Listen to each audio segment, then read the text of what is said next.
Okay, Kim, Hey, are you recording? I'm recording. I don't see the little button. Okay, hi everybody. It's thanks for joining me today. We're going to be going through the birds that you're going to see on Block Island right now in the winter. Both the birds on the landscape as well as at your feeder. And I say that because I've done ducks, seabirds, so no ducks. This is just land birds and feeder birds. So this is a wonderful picture. I want to thank right up front Nigel, Nigel Grinley and Kathy Joyce for supplying me with some wonderful photos that they have in addition to the ones I usually have. It's hard to get everything. So this was their picture of a wonderful assortment of cardinals. And here's my yard. These are not your typical feeder birds, but they are typical in my yard. My chickens and the ducks, the mallard ducks come off, the wild mallard ducks come off the pond to eat the bird seed under the feeders. They also like the chicken grain, but so we have quite the avian menagerie up here sometimes, but so not your typical feeder birds. These are a little more common. This is the black-capped chickadee, and we'll start with the things that you're most likely to not only see, but recognize. It's a good thing because I didn't really get any great pictures of the chickadee. I got its back, I got its side, I got it dipping its head into the feeder, but they're jaunty little critters and they wouldn't hold still long enough for me to get a wonderful little cameo or profile. But many of you know a chickadee, a small bird, little cone-shaped bill and the black cap and the familiar call of chickadee-dee-dee. And they're really fun to have around the bird feeders because they're flitting in and out all over the place. But they don't like to have their photo taken, at least not by me. Another common bird around the feeders is the house sparrow, sometimes known as the English sparrow. I locally refer to it at times as the bagel store bird, the one that's sitting on the table with you when you're trying to enjoy a summer bagel, and it wants a little handout, hopefully from an everything bagel. They're really quite a beautiful bird, even though they're a little bit maligned.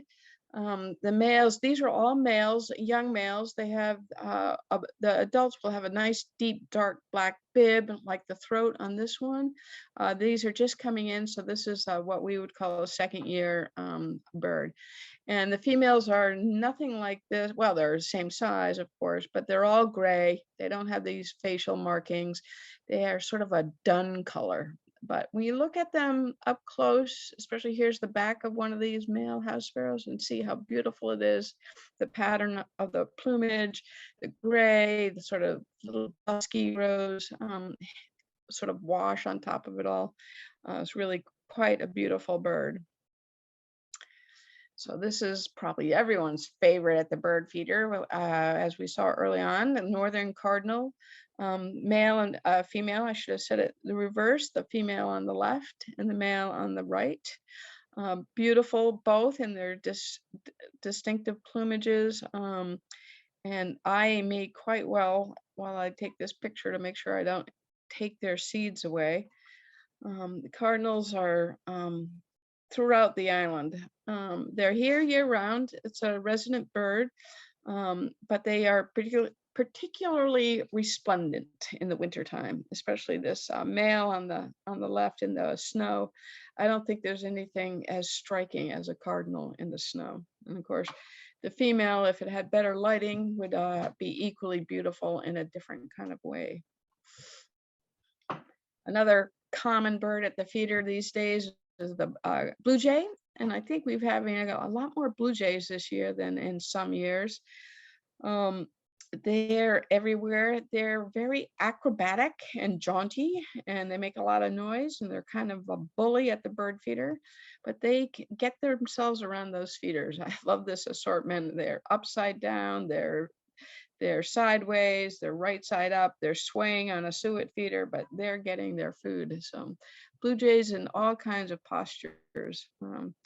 I often say the best thing about being a bird watcher is watching birds, and it's really great to see what kind of antics are played out at the bird feeders.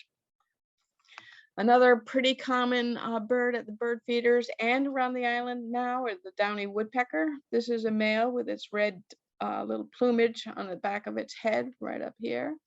And they also love the bird feeders. They especially like suet feeders. And can you see it? It's hidden around back on the back side of the suet cage.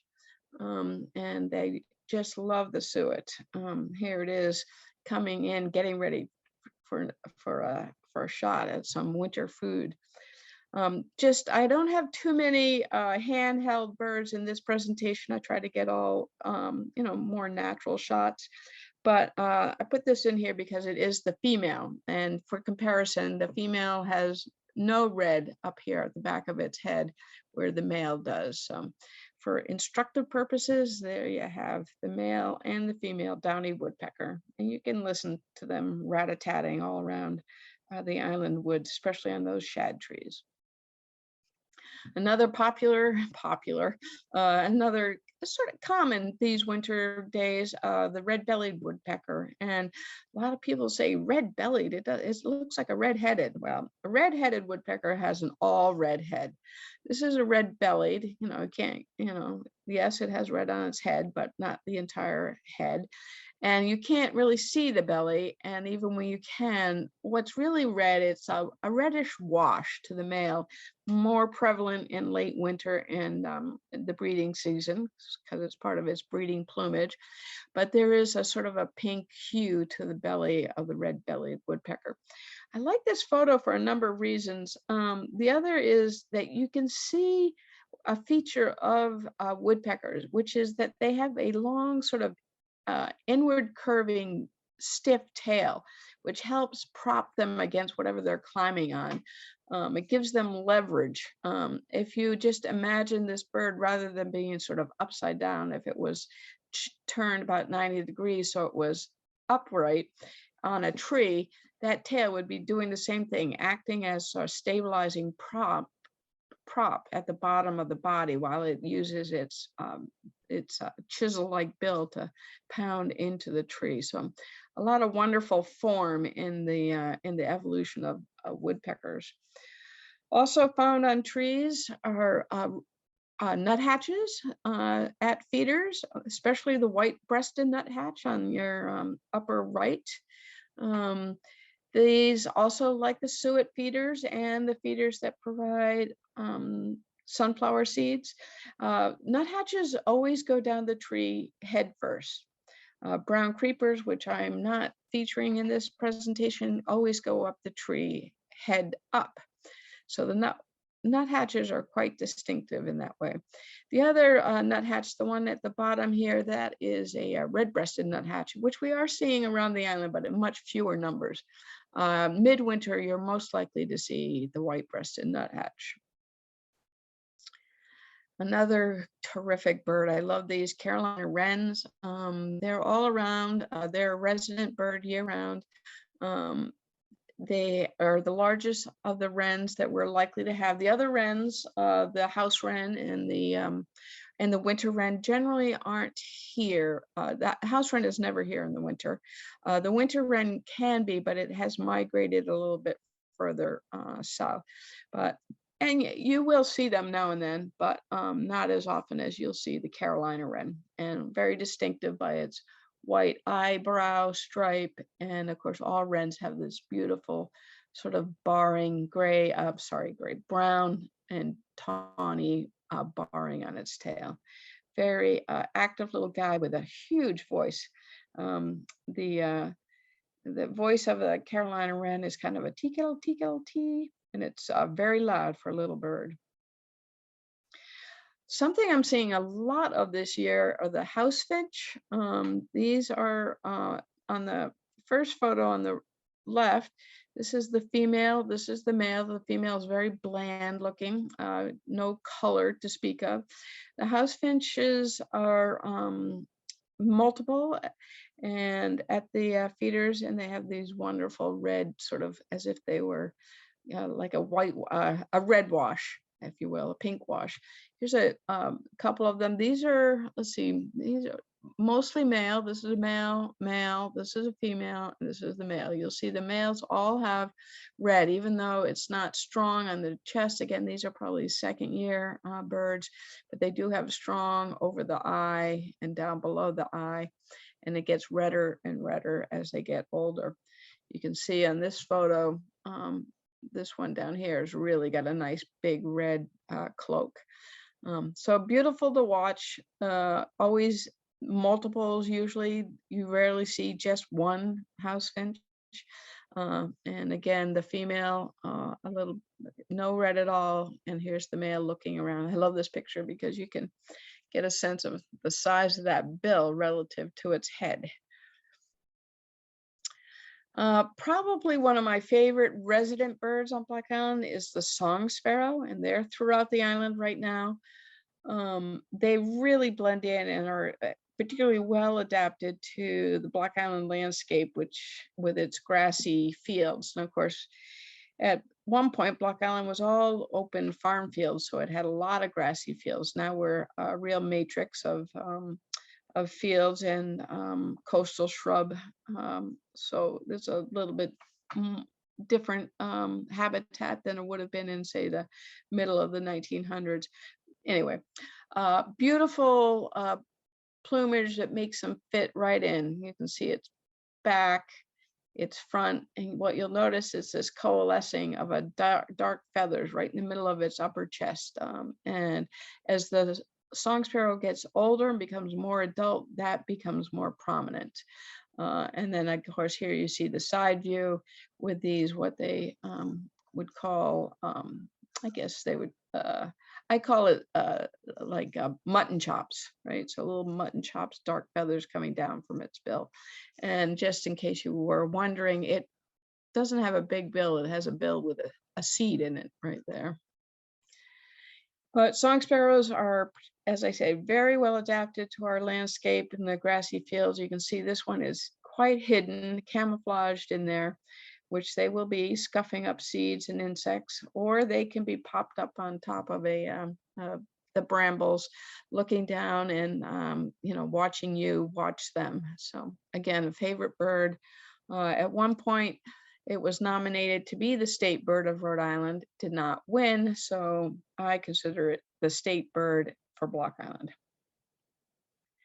Other sparrows that you see around the bird feeders would be the white-throated sparrow. They're here now in pretty good numbers. They're not here during the summer. They start showing up in October, and they'll stick around till April or so. And they are very distinctive with their white throat. So they're well named. Of course, the yellow over the forward and over the eye is also very distinctive.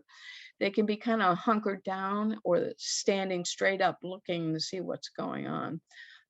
So they're quite a beautiful bird. And another sparrow, all these sparrows, they're falling in the realm of what we call LBJs, little brown jobs.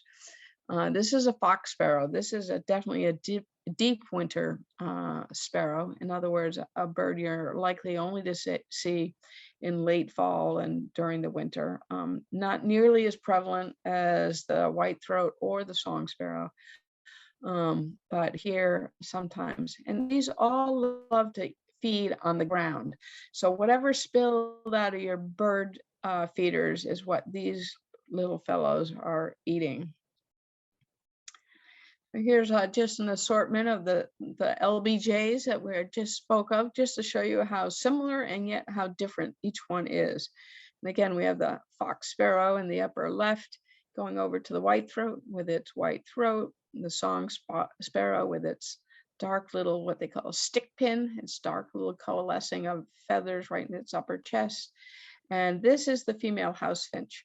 So not a sparrow at all, but you can see the similarities in looks. And you're likely to see these around your feeders this time of year. So just a word or two about different types of bird feeders. This pole has sort of one of everything. It's got a basket feeder, a thistle seed feeder, a cage for suet, a tray for seed, and of course, a little bowl for water. Always important to provide as much water as possible at your bird feeders. So the cage feeder, the suet cage, these are great for the woodpeckers and nuthatches. Carolina wren will occasionally go and get a little suet. All kinds of birds will take suet. So that's one type of species. So the type of seed and feeding behavior sort of dictates which birds are going to show up. So if you have a little of everything, then you might, in terms of feeders, then you might end up with a little bit of everything in terms of species. This platform or tray feeder is particularly well suited to birds that usually feed on the ground, like the song sparrow that's sitting in there eating off of its tray. And of course, underneath in the background, there's one of my visiting ducks picking up whatever spills over from that point. The basket feeder I really like. You fill it up with sunflower seeds. And so birds that like sunflower seeds, like these goldfinch or cardinals or anything that can crack open a sunflower seed, love these. They can perch and they just peck in there and pull the seed out through the hole. I love these because there's not a lot of spillage. And so you don't end up with a lot of seed on the ground. And for those people who have squirrels, it's kind of hard for the squirrel to suck the seed out through that mesh. So it might be a good feeder if you're dealing with squirrels, which fortunately I don't have to worry about on Block Island. In addition to the basket feeder with the sunflower seeds is the thistle seed feeder. Again, a feeder with tiny holes to hold tiny little thistle seed, which you may know or probably know is smaller than a grain of rice. And again, in this case, the goldfinch, same bird as on the basket feeder, only these are spring plumage. They're spring and summer yellow goldfinch, as opposed to the winter plumage, which is hardly yellow at all. Anyway, the thistle seed feeder is great for the same reasons. It holds the seed compactly and there's not a lot of spillage. The birds go to it and pull the seed out. It's not good for cardinals or anything that can't really get its little bill in those little tiny holes. And then, of course, here's the tray or platform feeder, where the seed is just on a flat surface and the birds come in to feed it, whether it's the ground, a tray, or a platform. And this is a wonderful land bird that you can see in the wintertime. This is called the common redpoll. It's usually a much more northern bird. You would see this a lot in northern New England in the wintertime, but depending on the winter, they do make their way down to Block Island. And it's a finch-like bird. If you look at its features, not its color, but its features, its bill, you'll see it's very much like a goldfinch. It is in the finch family, the common redpoll. And then the real big ground feeders that come in, especially late in the winter, red-winged blackbirds, which are all of these birds along in here. And these are all young red-winged blackbirds. This is a brown-headed cowbird. Of course, the northern cardinal is also feeding on the ground a lot of times when it's not up at the basket. And mourning dove, and this wonderful bird, which comes in with the red wings sometimes. It's a rusty blackbird. And here it is, a little bit bigger. This is not the most common blackbird that we see out here. It's really quite rare, but look for them in any flock of blackbirds, red-winged blackbirds. You'll notice them right away by their white eye and their sort of rusty hue compared to the black of the red-winged blackbirds. Other birds that will show up underneath your feeder are the brown thrasher in the upper left. This one was late last winter, showed up, stuck around throughout the summer and into the fall, but now has disappeared from Nigel and Kathy's yard. Mourning doves can accumulate in great numbers on the ground underneath the feeder. These are ones that love to, they will kind of clamber up on the platform or on a if your basket feeder has a good lip, but there's too much bird there to hang on. They're not perching birds per se, and they're not very good at hanging on to the side of a feeder. So they want to be on the ground feeding. And of course, the junco, slate-colored junco, is another finch or bunting type bird that spends time eating seed at your underneath the feeders. They'll go to the feeders, but they like it on the ground. And again, I just threw this one in to illustrate the one of the distinguishing characteristics, as if this beautiful slate color with the white belly and the pink bill wasn't enough. The outer tails of these are white, just like this one. So when they fly off, you often see that tail fan out with the white edging. So slate colored junco, all these birds, except for the thrasher, that's not here at the moment, I don't think. Could be, but it's not that I know of. That would be a hanger on. Not usually at your feeders, but in your yard, you might see a northern flicker, also known as the yellow shafted flicker. This species in the West, instead of being yellow, is red, so that would be the red shafted, but together those are is considered the same species now, the northern flicker. A beautiful bird. It likes to probe into your yard with this long bill, looking for seeds and grubs and insects. They don't usually attack your feeders. They're just too lumbering, I think, really. They might go to a platform feeder and pick up a few things, but it's a very spectacular bird. It's got a white rump, these wonderful polka dots, this black malar stripe on the males. I call it the mustache. It's really a great bird, feeding on your lawn. But you have to remember that everything wants to eat. And this is a Cooper's hawk eating a flicker. So people say, oh, there was a hawk at my bird feeder. Well, it's a bird feeder. We can't be discriminating against which kinds of birds come to the feeder to feed. So there's the Cooper's hawk having a meal of a northern flicker. And this is a great pairing of a sharp-shinned hawk. It's about the same size as the mourning dove that it's eyeing. And this is not a very friendly relationship, overlooking the bird feeders. The mourning dove really wants to go down to the ground to eat, but it's not sure it should move because, and of course, the sharpshin is a small hawk. It's not that much bigger than a mourning dove, and it's probably trying to decide whether or not it has a chance. It probably doesn't. If a Cooper's hawk is similar and bigger, that would have a chance, but probably not the sharpshin. But remember, it's a bird feeder.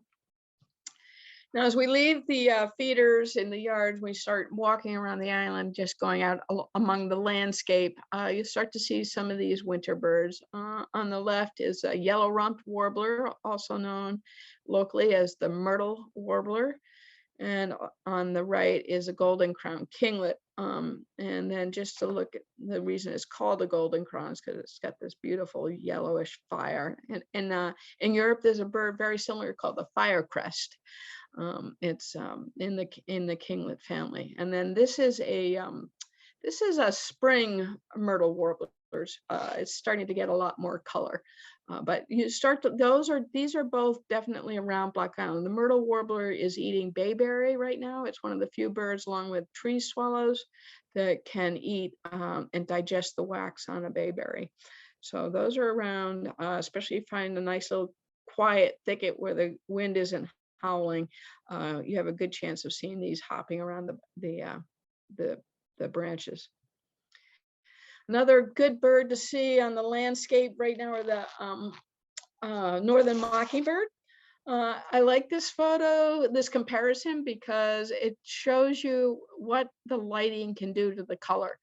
On the one on the left, it looks very brown and tawny and sort of cream color almost. And the sun was pretty strong there. And, not to say, not exactly, photography is not my profession. So sometimes I might not get the color right, but it looked perfectly right to me until I put it next to this very gray northern mockingbird. The mockingbird is a gray bird, but what stands out, no matter what color you think it's looking, cream colored or gray. It's very round, and the chest will definitely stand out. You'll see this, sort of this wonderful sort of arc of white, and they have the white wing bars. They do have white in their tail, and they're around right now eating berries. The one on the right is right in the middle of a winterberry bush, enjoying the berries. So this is a pretty prevalent land bird right now, but not as prevalent as the American robin. They are everywhere. Right now they're eating every berry they can. In this particular photo, it's I believe it's privet. Yes, it's privet berries, which hang on. They'll also eat winterberries. I have a winterberry bush right outside my house, which 2 days ago was full of winterberries, and today is empty. There's not a winterberry on it. It's not that the wind took it off. The robins took it off, and they'll flock in as a whole flock onto a bush this time of year looking for food, which there's plenty of. There's still a lot of winterberry, and there's still a lot of privet and greenbriers, all kind of berries still around. So lots of robins around, and maybe at the end I'll talk a little bit about their migration pattern and why we might have so many right now.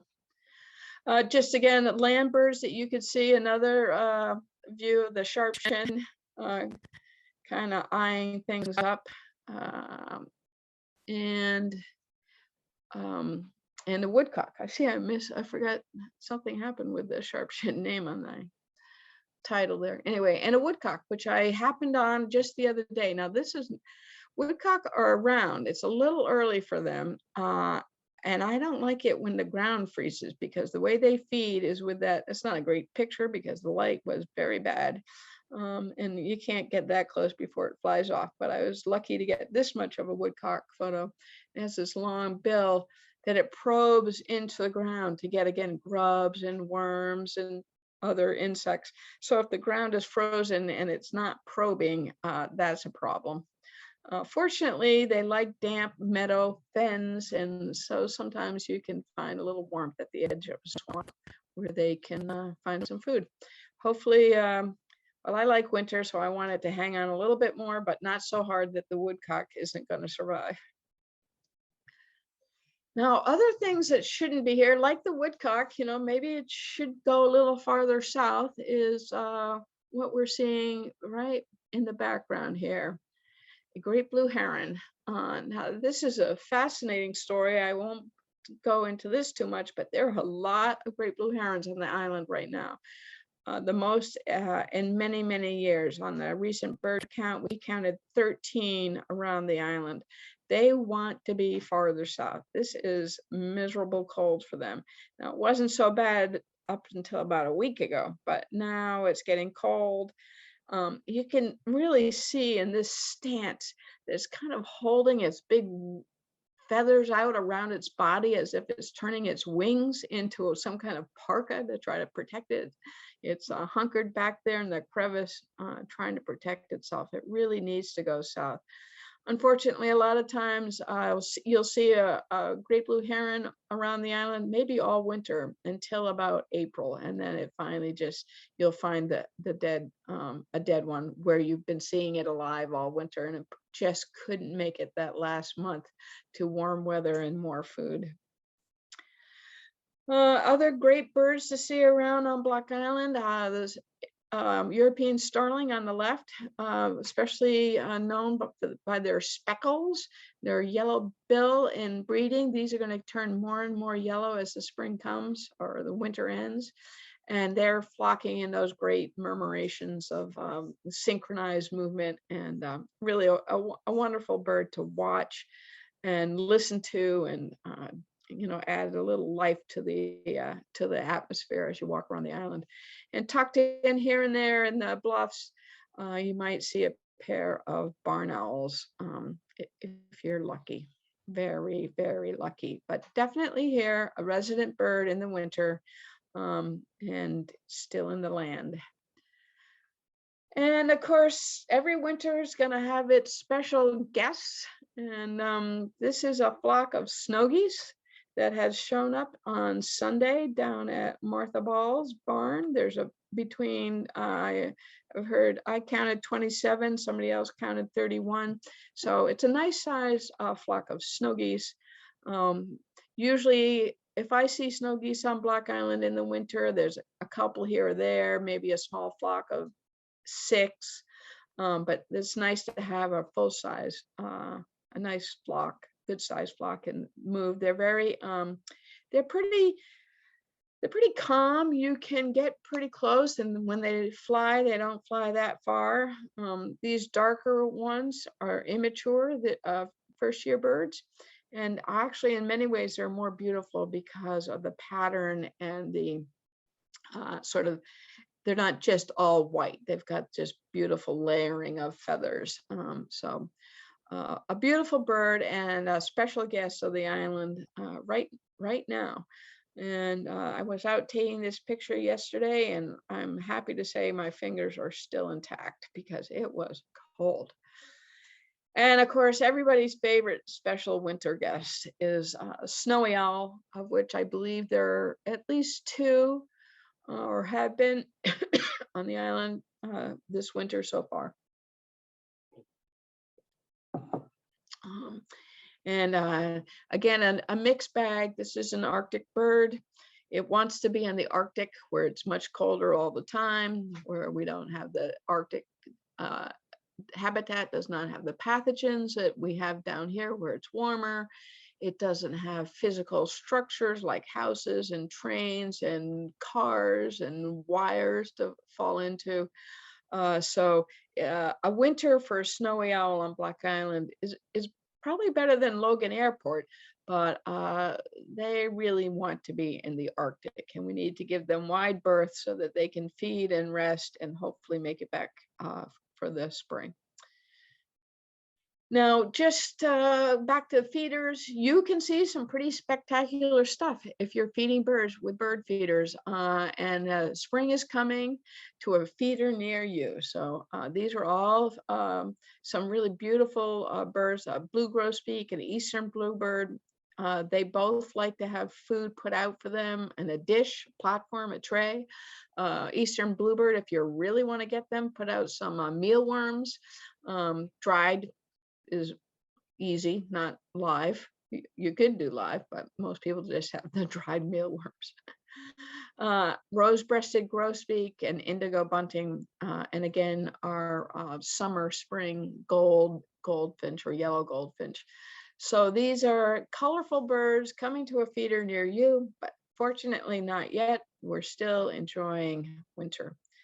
And we're still at the land, but at the shore, sanderlings, a favorite shore land, almost land bird. I just love these little guys, and they are skittering along the edge of the waves today. Right now, all winter, this is the most prevalent shore bird that we're going to see in the wintertime on Block Island.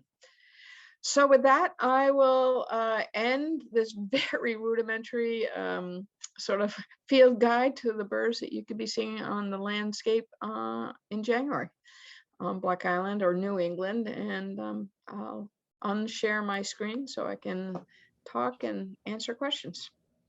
Thank you. Great. Thanks, Kim. That was great.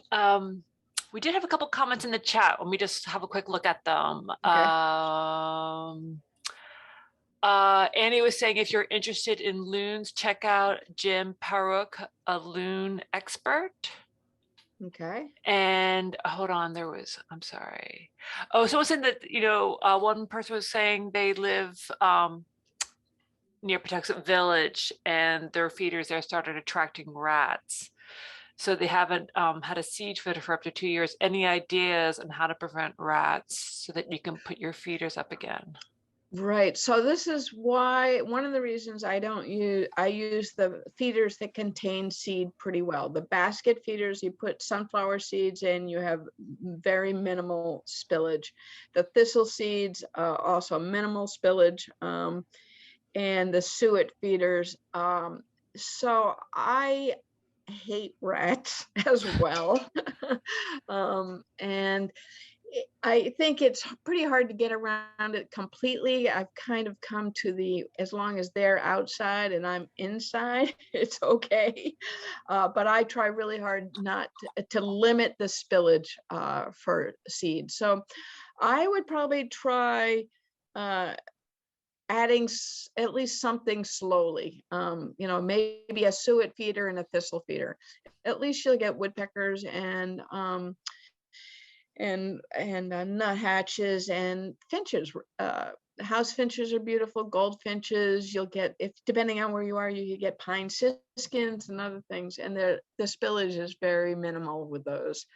It is a trade-off. I think if anybody knows me, they know I hate rats. They make the hair on the back of my neck stand up, even when I see a dead one in the road.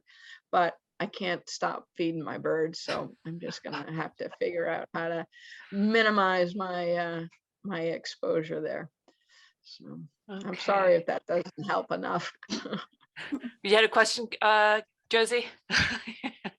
Thank you, Kim. That was fantastic, especially seeing bluebirds. Amazing. Yeah. But I wanted to comment on the fact that you are so lucky to be living in the Galapagosian world that has no squirrels, which changes True. everything for the rest of us out here in America, where they will get on every feeder or into the suet or whatever. And I have tried many things, including floating a suet feeder on a branch in the middle of my pond on a float until the ice came, and then they were on it. So I hope you get your bluebird nests. I know you've had nesting boxes for years. I don't know if there's been success. No, they pass through, and they can pass through anywhere from November to February, March. That's when I really look for them during migration either way, but we haven't had any stay. It seems like they should. They like open fields, but they also very loyal. The young return to the same area. So I have had this sort of fantasy of going over to westerly Rhode Island, which is just across the ocean, and trapping a female in the nest box with the young and bringing the nest box and setting it up here. Yeah. Sort of salt there, but I haven't and I won't, but that's my strategy. Oh, So I would love to see bluebirds. It's possible that eventually, just like we didn't used to have chickadees on Block Island until about the 60s. They don't like to fly over water. And so once we got some, they're pretty happy here. They just don't move back and forth between here and the mainland. The other thing that we don't have here, that almost everybody in New England at least has, is tufted titmice. And they're in the chickadee related family, and they don't like to cross over water. Now we have banded one once. It made it, but never any numbers. So no tufted titmice here and no squirrels. You're right. And we are lucky for that. And I'm trying to encourage a friend of mine in Providence who wanted to start feeding that. I think you have to embrace the challenge of a squirrel. Just think of it as a good jigsaw puzzle, something you spend a lot of time on, and you get pleasure when you get a piece or two in, and when you thwart the squirrel for a week. And then I just sort of embrace the challenge. And you can try, there are, it seems from what I've heard, people who deal with squirrels, that things work for a while and then they don't. So you have to just keep changing, I like the one where they grease the pole. Exactly. Slides down. So if anybody has success with squirrels, I'd love to hear about it. And I'm sure others on the call would love to hear about it. Definitely. If you have a lot of money to throw away, you can buy seed corn and spread it you know, spread it. The squirrels will not go through the histrionics of getting up to your suet if they have corn on the ground. The Good point. rats will eat that. Ah, Rats, yes, well, rats, well, good Maybe you rat. have to hang the corn from the tree so the squirrel can get it, but not the rats. Well, you can do that with a big, really giant, like a door-sized platform feeder that I have seen people have a platform like a door with edges. Yeah. And so that's possible too. I hadn't really considered the rats, hmm, just to distract Right. us. okay, so, okay, go ahead, Josie. I don't want to hog the No, opportunities. it's okay. Some people are not putting out bird feeders because on the mainland, because there has been rumor of some kind of bacterial infection. And I had never heard of cleaning and washing your feeder, but I actually did it yesterday because I can't tell why I don't have more birds at the feeder, just occasional ones, even though they're around. So I thought, okay, maybe there's contamination that they don't like. That's probably not why you're not getting them. It's probably just that something else is stopping them. Either they're not hungry enough, or there's a red-tailed hawk in the tree above them, or a fox down below them. But I'm glad you brought that up, because I was prepared for this question about feeding birds. Last spring, all the major Audubon organizations, DEMs or DEPE in different states, the Migratory Bird Center, Smithsonian, all asked people to stop feeding birds because of a disease.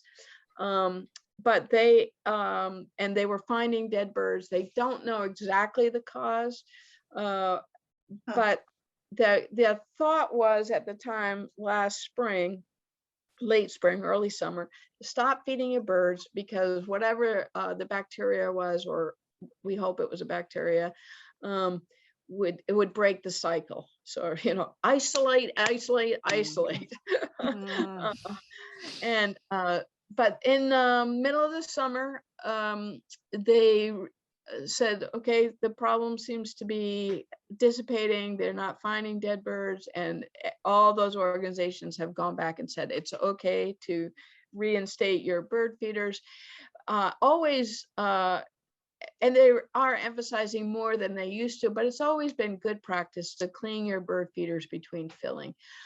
For one, and the main problem that was known, that's been known for a while, and it may have just gotten a little out of hand, is a infection that affects primarily finches, and especially house finches and other finch-related birds, and they get an eye disease, eye infection that makes it swollen, their eye cloudy, and you can see it. And that's been in the known for a long time as the main reason to clean your bird feeder, so that bacteria isn't building up all the time, and bird baths as well. And it sounded like the symptoms that they were finding from these dead birds, mostly around the DC sort of mid-Atlantic states, did seem to point towards that eye infection. And anyway, that seems to have resolved. You still find that eye infection issue throughout, and whenever you see it, you're meant to clean your feeders, take them down for a while, break the cycle. On the other hand, I always feel bad for that poor blind house finch, and at least it's finding a platform to eat the food. Yeah. Oh. Yeah. Well, it's important to use bleach if you see that eye disease, or even in general, when you, maybe not every time you fill your feeders, but periodically use bleach to clean your feeders. Another theory that's been prominent about the disease that occurred last spring was that many of the birds were overindulging in cicadas. Wow. That's interesting. I don't know if you use sycophants, but that's what she believes. She's a prominent naturalist. Huh. Oh, Okay. that's interesting. Anyway, I did a little research on this yesterday because I had a feeling, that question would come up about whether or not it's okay to feed. It's okay to feed. And then the other question about feeding is, should you feed in the summer or should you stop in the summer?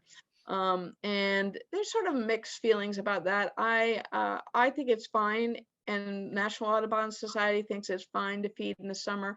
It may not be as necessary in terms of, food resources for birds trying to survive in urban and suburban areas where the habitat is been compromised. So let's help them out by putting out a little extra seed in your backyard right next to your driveway.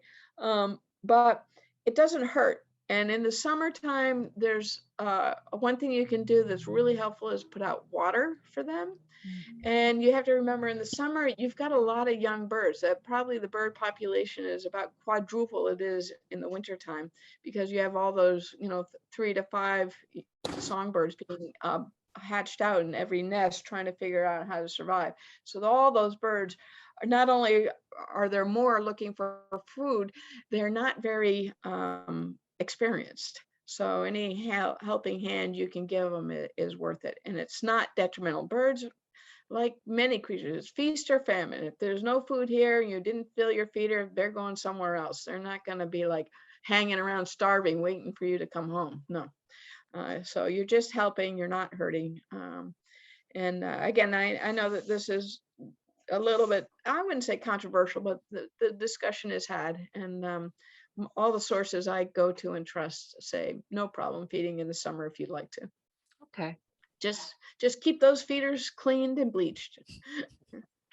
Great. So there were a couple of comments in the chat. If just one before I lose track. One person was saying that the rusty blackbirds are a threatened species, so the numbers have been declining at an alarming rate. And it was thrilling, to see one at your feeder. And someone loves the talks. Thanks. And Judy, yes, thank you. Loves the photographs too. Thanking Kathy Joyce and Nigel for those fabulous pictures. John was saying he had an issue with attracting woodpeckers and then damaging the side of the house. I agree with that. That's been an issue at our property. And also says squirrels don't like red peppers. And I want to know, is that any red pepper or just spicy red peppers? I'm curious about that. I've heard spicy, hot red peppers. If you sprinkle that in among the seed, they get a mouth of chili, and they're like, okay. And the birds. Yeah, he goes, yes, spicy, confirming, yes, spicy. Yeah. And then the woodpecker on the house, let me just say, is probably the flicker, which is of course in the woodpecker family.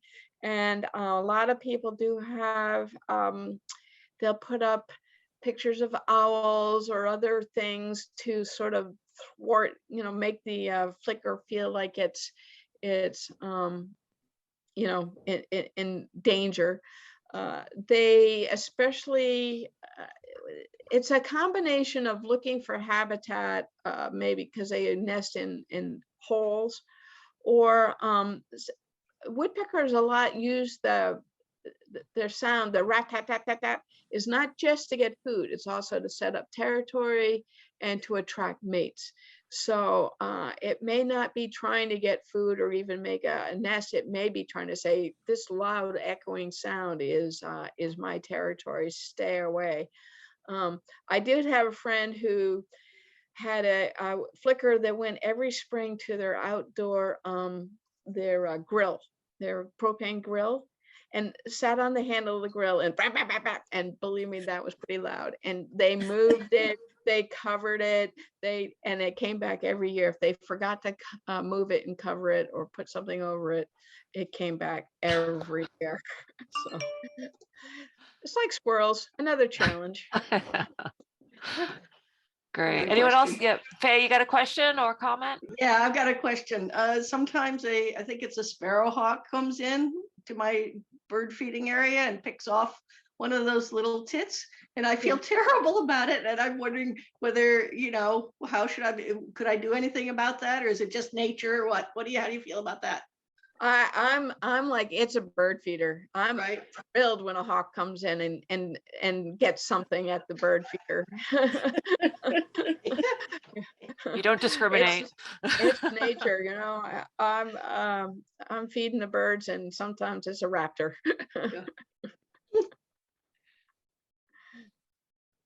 Kim, this is Yeah. Dave Sinclair. I have a question. Sure. Uh, During the summer, when I take a walk on the Lewis Dickens property, I always see towhees. I didn't hear you mention towhees. Are they all gone during the winter, or are they still around? Yeah, towhees are gone in the winter. Now, that's not to say you couldn't see one hanging on, just like we shouldn't be seeing great blue herons, but for the most part, they're not here in the winter. And it is one of the first birds I look for in the spring. And that there was actually, Nigel did provide me with a picture of a towhee, but I decided not to put it in because it's not a bird we would normally be seeing here, only by accident. But you'll walk out one day in May and early May, and you'll hear towhee, towhee, and you're light up. You're like, oh, the towhees are back. Well, that's why I have fun on that walk, because they're always there. Yeah. My grandchildren say, "How do you know they're going to be there?" And I said, "Well, I just know that they're going to be there." And it's really fun to see. Black Island is a great nesting place for towhees. They love our shrubland cover, and they're all over all parts of the island. We have a very strong nesting population of towhees. So I always hate to say something like as dramatic as this, but there's always going to be towhees here. Hopefully. All right. If anybody has questions, of course, you can always email me, and I'll happily take on the challenge, although I don't know about squirrels. Great. And the next one is in 2 weeks, Kim. Yep. The 26th, right? If you say so. It's Wednesday in 2 weeks. Yeah, it's Wednesday in 2 weeks. And it's a walk at Turnip Farm, correct? Right. Yeah. And it's a walk at Turnip Farm. So this winter I'm alternating between these subject matter talks and a walk, a narrated walk. And Turnip Farm, if you're it's off of the starting point is off of Old Mill Road, and it's quite confusing. So it might be the best way to take it might be by watching it on Zoom. But you can't get lost on Black Island for very long. That's right, for very long. Yeah. And I wanted to thank you for putting up all the bird feeders at the library, and also for resuming your kids program on Friday mornings at the library. If any of you have children, grandchildren, that's started up again. What time is it on Fridays? 10:30? 10:30 at the library. It's Outside program. Walk in nature, outside, no matter the weather. Although I will say last Friday when it was raining and cold, I showed up. Of course. Great. And just one last thing, if no one is not following the chat, John put in a recipe for the red pepper. So half a cup of red pepper or cayenne with 10 pounds of birdseed. So I'll say that is a lot of cayenne pepper, a quarter cup. So make sure it goes with about 10 pounds of birdseed. Wow, that's good to know. You won't be able to handle it.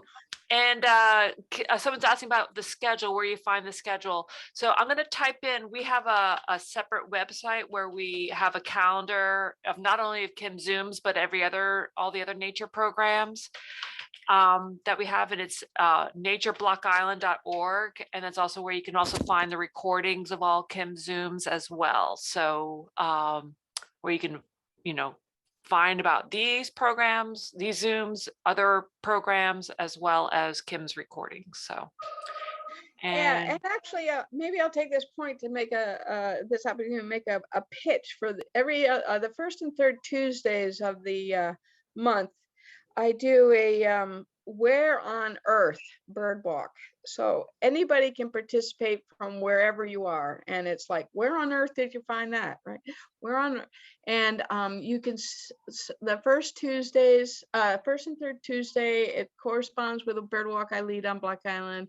And if you participate and send a list, I'll send you back everybody's list from wherever. It's kind of fun, a way for us all to connect no matter where we are.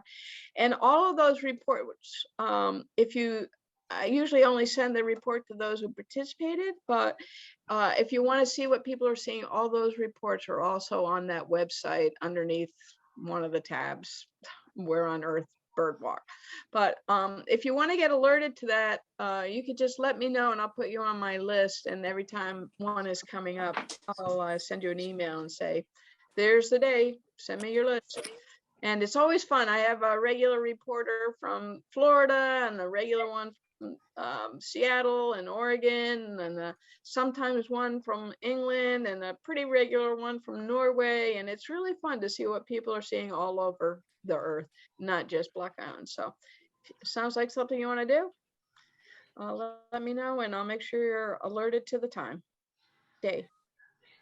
Is it something you can watch without doing it yourself? No, it's something you do yourself and then send the list, and then I share everybody's list. But you can do your list from your inside, looking at your bird feeder, to a walk that you take specifically for that. It's just a way of getting everybody who's interested at whatever level in birds where they are, and sharing the information. When you talk about the list, is anything public? It's all public. I mean, I post the report, and sometimes I will say something about the list, like, wow, look, so-and-so had access wherever. But usually it's just the report is up to you to go through and see, like one time we had reports on flickers from the West Coast as well as the East Coast. So there's a little bit of a narration about the red shafted versus yellow shafted flickers, and that kind of thing. So take a look at a couple of the reports. You'll get a sense. They're online. I don't know what tab they are, Charlotte. You might. They are under the bird walk tab. Well, that's what I wanted to know. Yes. Yeah, and just full. I have to update it, Kim. Still, I still have to do a bit of updating, a little organizing. But yeah, there are a bunch there. I need to update it with the current ones that you've given me. It'll get updated soon. I've been eyeing that for you. I know. I it's a new year. I'm gonna get on it. So. Anyway, it's fun. It's a way to stay connected. Yeah, it's also a way to sort of give you a little push to get out and look at birds. Yeah. So it's great. Yeah. Faye's my reporter from Norway, so I always very sketchy. Very sketchy. Yeah. It's okay. And I have a very old birds of Europe that I refer to all the time, because I'm always looking at your Norwegian words, trying to figure out, is that the same thing as a whatever? And I learned, for instance, a barn swallow is the same species throughout United States, South America, and Europe. It's the same species. A lot of times they're different species, same genus. But anyway, you learn a little bit along the way, but mostly it's all for fun. If you like that kind of fun. Great. Well, I think if there's no other questions, we'll call it a day or a morning. Well, thanks, Kim. Really great images, and love the narration of it also. Great. Thank you so much. Thanks, everybody. You. Great to see y'all. Bye.